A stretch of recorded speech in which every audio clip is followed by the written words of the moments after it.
Hello, everyone. My name is Mackenzie Norton, and this is my FYE project where I am essentially writing about a hopeful career path that I might have in the future, essentially my dream job.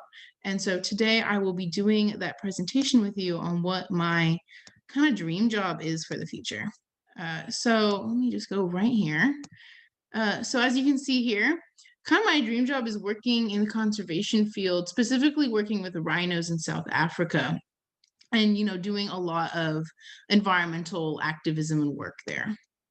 So an overview of what I will be going over with you guys today is conservation, the generalization of what it is, rhinos, and why we should be putting our efforts towards protecting them.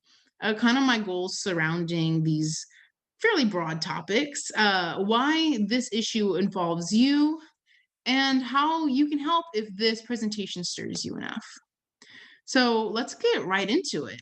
What is conservation? Conservation is essentially the protection of land or an area such as a preserve or sanctuary to help allow either botany, plants, or animals to, survive. In other words, it can also be seen as such where you are protecting these animals from any endangerment and trying to find ways in which society can work with these animals in a positive and sustainable way where both can thrive. So let's get into it. Let's talk about rhinos, okay? So rhinos are extremely endangered, and that is because they are poached to a high amount. Right now, there's less than 30,000 rhinos left in the wild, and around approximately three are poached each day. Now, poaching is when they are illegally killed for their horns. So rhino horns are involved in the ivory trade. And if you don't know what the ivory trade is, great, because I'm about to go over it. The ivory trade is the selling on the black market of rhino horns, and it involves elephant tusks and other animal properties from different species. But specifically when it comes to rhinos, they believe in a lot of Asian cultures that the rhino horn will give you medicinal, hallucinogenic, psychedelic, aphrodisiac properties. And I can tell you right now that is factually and scientifically not true at all because rhino horns are made out of the same stuff our fingernails and hair is made out of. And there is no medicinal properties, whatever you want to call it, there is nothing to that with them. But they're killed, yeah, at such a high rate, even though that's factually untrue. And so we really need to be helping protect these animals because the biodiversity in South Africa specifically is in danger if these rhinos go extinct. And that's something that I don't think anybody really wants to see because the effects of the ecology in South Africa, if it is damaged because of the extinction of rhinos, that'll be very disheartening for the future and it'll have very negative effects on our ecosystems.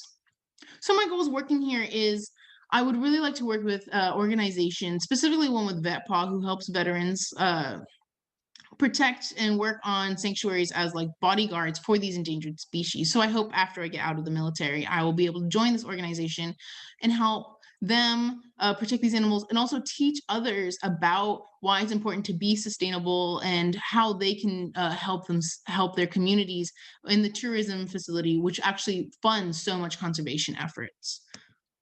So this is so important because the biodiversity and the environment of our planet, honestly, is in a desperate hour because we're seeing so much deforestation, global warming, ocean acidification, animal endangerment, deforestation, as I already said.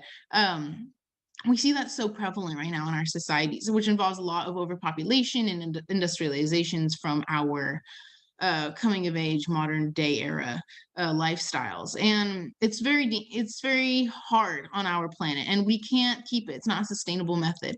So it's important because we need to maintain these beautiful animals and these beautiful plants and ecosystems because we want our future generations to be able to live on this planet in a beneficial and positive way, because honestly we're in a time frame. If in less than 10 years if we don't do something, there won't be a reverse button. And so our future generations won't have the same experiences that we are having right now with our environment, which is so, so, so special.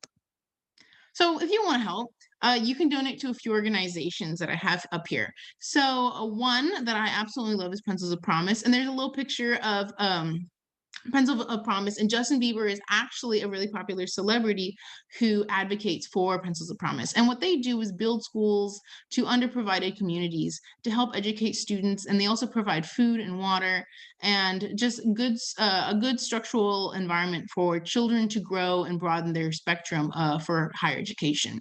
Another location that I love is the San Diego Zoo. The San Diego Zoo provides multiple shows and like movies where you can go and pay money, but the money goes towards conservation efforts. And some of those, depending on whatever environmental conscious one that you want to choose, do and can go to the rhino protection community. Another one, as I said before, is VetPaw, which is the company I hope to work for later on in my life. So, in summary of what I went over with you guys today is rhino conservation in Africa, kind of the generalization of what's happening there. Um, the importance of protecting our environment for our future generations, and how you're able to help donate and change our world as we know it in a positive and beneficial way. So, thank you so much. I hope this was beneficial to everybody, and I hope you guys found some new life that you didn't know about before. So, thank you.